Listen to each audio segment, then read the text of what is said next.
I'd like to describe my favorite decision-making method. Okay. The one that has most impressed me, and one variation of it. So first I'd like to describe a problem that can occur in communities.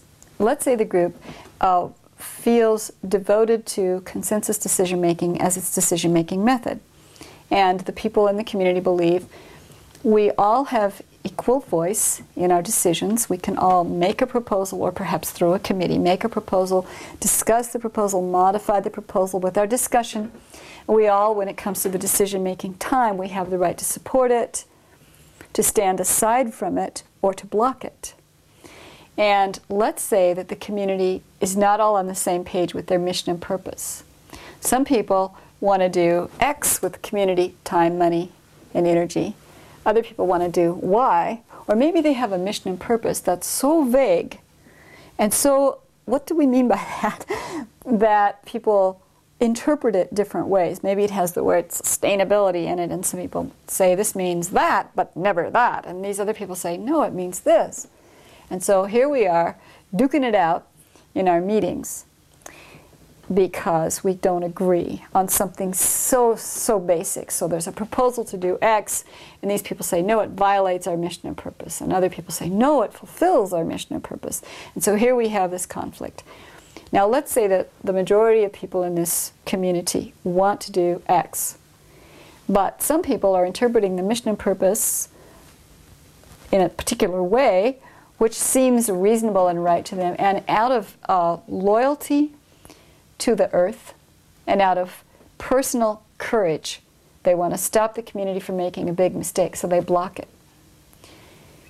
And then another proposal comes up, and most of the people want it because they're interpreting the mission and purpose that way, but this person or persons is interpreting it another way, and out of personal courage, this is a hero person, protecting Mother Gaia, say, in the case of if they're interpreting sustainability differently, they block it.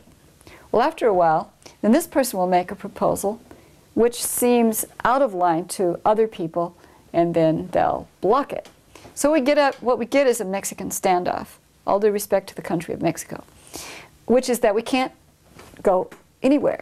So we have a certain low morale in the group. People stop coming to meetings.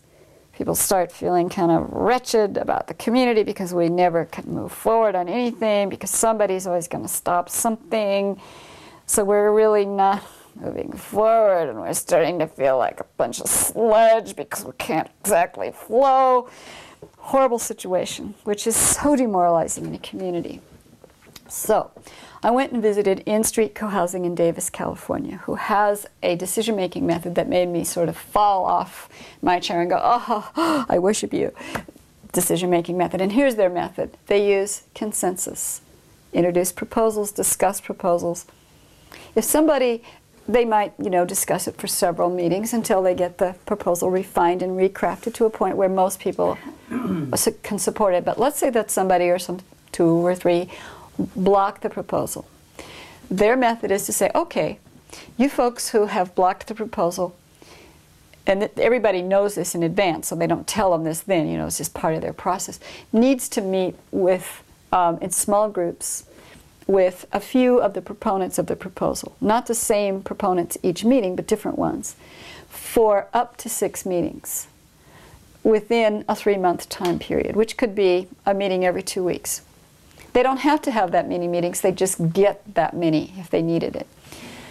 To create a new proposal that that the blocking people can live with, that the people who supported the old proposal can live with, that addresses the same issue that the former proposal addressed.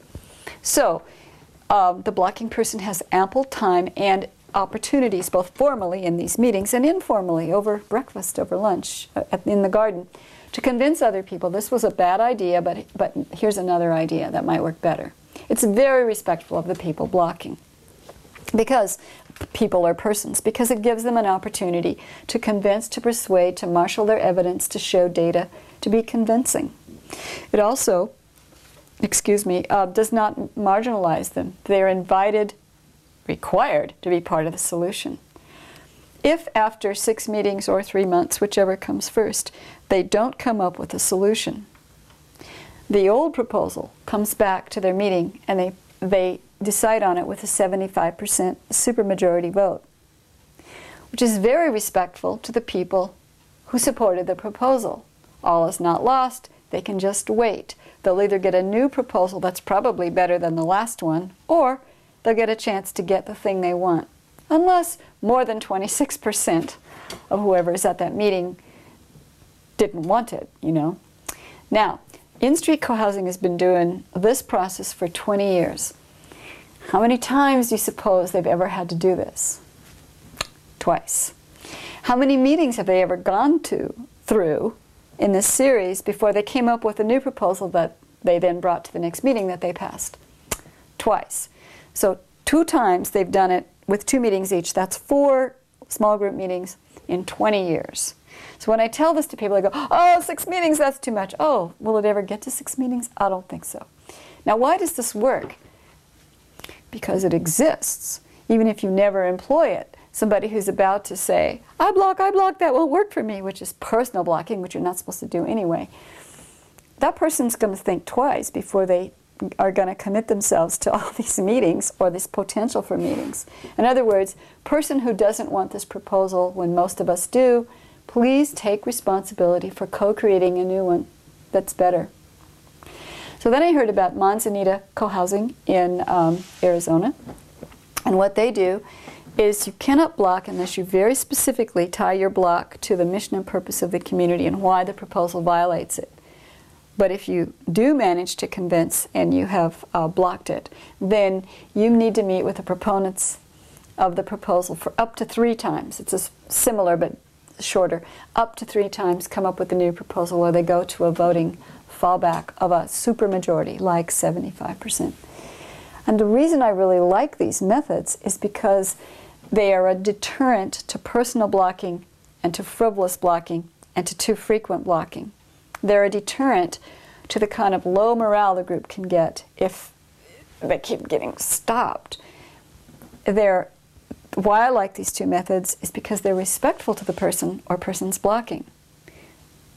And they're respectful to the people who are proponents of the original proposal. Respect, we know from Aretha, that's what we all want.